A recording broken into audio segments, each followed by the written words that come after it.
আপনারা যখনই বলবেন রংপুর দখল করব, আমরাও বলবো ক্যালকাটা দখল করব। আগের দিন শেষ, এখন নতুন জমানা শুরু। এদিকে ক্যালকাটা হারাবেন, ওইদিকে হিমাচল হারাবেন, আর অন্যদিকে কাশ্মীর হারাবেন। সুতরাং এদিকে পা বাড়াইয়েন না, যেন তোদের বাপের দেশ। হ্যাঁ, এটা কি ইয়ে পাইছো, মগের মুল্লুক পাইছো? আরে বেটা, আমরা যুদ্ধ করে স্বাধীন হয়েছি। হাসি তামাশা করো না, পরনে ধুতি থাকবে না। নিজের দেশ নিজে সামলাও, আমাদের দেশ আমাদেরকে সামলাইতে দাও। আমরা যখন দুইটা প্লেন কিনি, আপনাদের পেটের মধ্যে মোচড়ানি শুরু হয়ে যায়।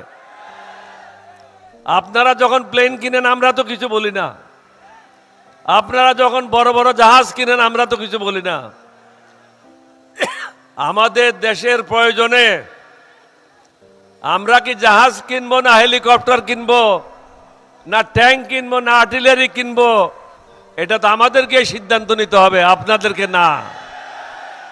আপনাদের দাসী তো আপনাদের কাছে চলে গেছে, এখন তো দাসী এখানে নাই।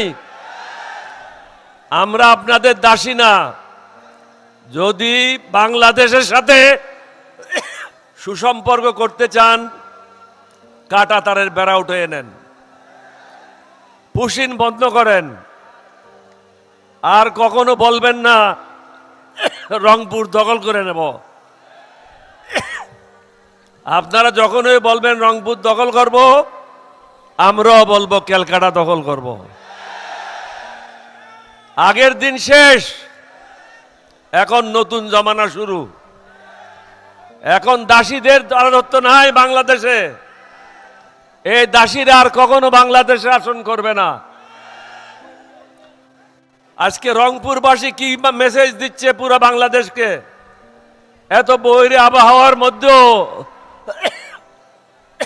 লক্ষাধিক লোক বৃষ্টিতে ভিজে বাংলাদেশের মানুষকে এটাই বলছে, বাংলাদেশের বিপদের দিনে আমরা কখনো ঘরে ফিরে যাব না, আবু সাইদের মতো জান দিতে প্রস্তুত থাকব।